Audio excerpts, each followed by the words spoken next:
পিএসএলে যেন বাংলাদেশি তারকাদের জয় জয়কার। মাঠের লড়াইয়ে মুস্তাফিজ, তামিম, রিশাদরা যেমন খেলবেন বিভিন্ন ফ্র্যাঞ্চাইজির হয়ে, তেমনি আরও দুই বাংলাদেশি পালন করবেন গুরুদায়িত্ব।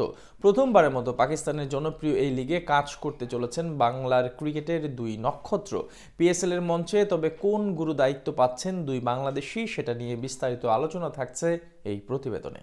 রাত পোহালেই পর্দা নামবে পাকিস্তান সুপার লিগের। নতুন উদ্যম আর চমক নিয়ে হাজির হয়েছে পাকিস্তানের জনপ্রিয় এই লিগ। লিগের ইতিহাসে এবারই প্রথমবারের মতো অংশ নিতে চলেছে 8টি দল। ফলে ম্যাচের সংখ্যা যেমন বাড়ছে, তেমনি বাড়ছে প্রতিযোগিতার উত্তেজনাও। আর নতুন এই আসরকে সামনে রেখে আগ্রহ বাড়ছে বাংলাদেশি ক্রিকেট ভক্তদের। কেননা এবারের আসরে মাঠের ক্রিকেটে দেখা মিলবে এক ঝাঁক টাইগার ক্রিকেটারের। সেই সাথে মাঠে আম্পায়ারিং এবং ধারাভাষ্য কক্ষেও থাকবে বাংলাদেশিদের উপস্থিতি। প্রথমেই আসা যাক আম্পায়ারিং এর কথায়।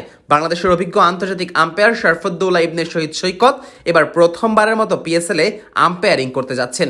সৈকতের ব্যক্তিগত ক্যারিয়ারের জন্য এটা বিশাল অর্জন তো বটেই, সাথে বাংলাদেশের ক্রিকেটের জন্য এটা এক সোনালী অধ্যায়ের শুরু বলা যেতেই পারে। আম্পায়ারিং দুনিয়ায় সৈকতের জনপ্রিয়তা এখন আকাশচুম্বী। দীর্ঘদিন ধরে আন্তর্জাতিক ক্রিকেটে দায়িত্ব পালন করা এই আম্পায়ার বেশ কিছু বড় বড় ম্যাচেও আম্পায়ারিং এর ভূমিকায় রেখেছেন অগ্রণী ভূমিকা। তার সিদ্ধান্ত নেওয়ার নির্ভুলতা, শান্ত মনোভাব এবং চাপের মধ্যে ঠান্ডা মাথায় কাজ করার ক্ষমতা তাকে অন্যদের থেকে আলাদা করেছে। পিএসএল এর মতো প্রতিযোগিতামূলক লিগে আম্পায়ারের কাজ বরাবরই খুব চ্যালেঞ্জিং। এখানে প্রতিটি সিদ্ধান্তই ম্যাচের ফল নির্ধারণে বড় ভূমিকা রাখতে পারে। আর তাই তো এমন একজন অভিজ্ঞ ও নির্ভরযোগ্য আম্পায়ারকে দায়িত্ব দিয়ে লিগের মানকে অক্ষুণ্ণ রাখতে চায় পিএসএল কর্তৃপক্ষ। এবার আসা যাক ধারাভাষ্যের জগতে। বাংলাদেশের পরিচিত ও জনপ্রিয় কণ্ঠ আতাহার আলী খান এবারের পিএসএল এ ইংরেজি ধারাভাষ্যকার হিসেবে কাজ করবেন। একজন সাবেক আন্তর্জাতিক ক্রিকেটার হওয়ার পাশাপাশি বহু বছর ধরে তিনি ধারাভাষ্য কক্ষ থেকে বাংলাদেশের প্রতিনিধিত্ব করে আসছেন। বিপিএল, আন্তর্জাতিক ম্যাচ সহ বিশ্বের বিভিন্ন লিগে কাজ করার অভিজ্ঞতাও রয়েছে বেশ।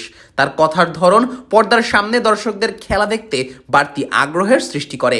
মাঠের ভেতরের ছোট ছোট বিষয়, খেলোয়াড়দের মানসিকতা, ম্যাচের পরিস্থিতি, এসব তিনি তার সুমধুর কণ্ঠে খুব সুন্দরভাবে তুলে ধরতে পারেন। আর এই কারণেই তাকে প্রায় বলা হয় ভয়েস অব বাংলাদেশ।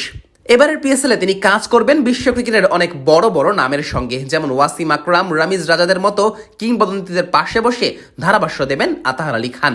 এমন একটি আন্তর্জাতিক ম্যানের প্যানেলে জায়গা পাওয়া প্রমাণ করে যে তার কাজের প্রতি পিএসএল কতটা আস্থা রাখে। শুধু এই দুইজনই নন, মাঠের খেলায়ও বাংলাদেশ থেকে অংশ নিচ্ছেন 6 জন ক্রিকেটার। মোস্তাফিজ, রিশাদ, তামিম, শরীফুল, নাহিদ রানা, পারভেজ ইমনরা খেলবেন বিভিন্ন ফ্র্যাঞ্চাইজির হয়ে। ফলে এবারের পিএসএল যেন এক অর্থে বাংলাদেশিদের উপস্থিতিতে ভরপুর একটি আসরে পরিণত হয়েছে। সবকিছু মিলিয়ে বলা যায় এবারের পিএসএল বাংলাদেশের জন্য একটি বড় অর্জনের মঞ্চ হতে চলেছে। শরফুদ্দৌলা ইবনে শহীদ সৈকত এর অভিজ্ঞ আম্পায়ারিং এবং আতাহার আলী খানের দক্ষ ধারাভাষ্য এই আসরকে আরও সমৃদ্ধ করবে।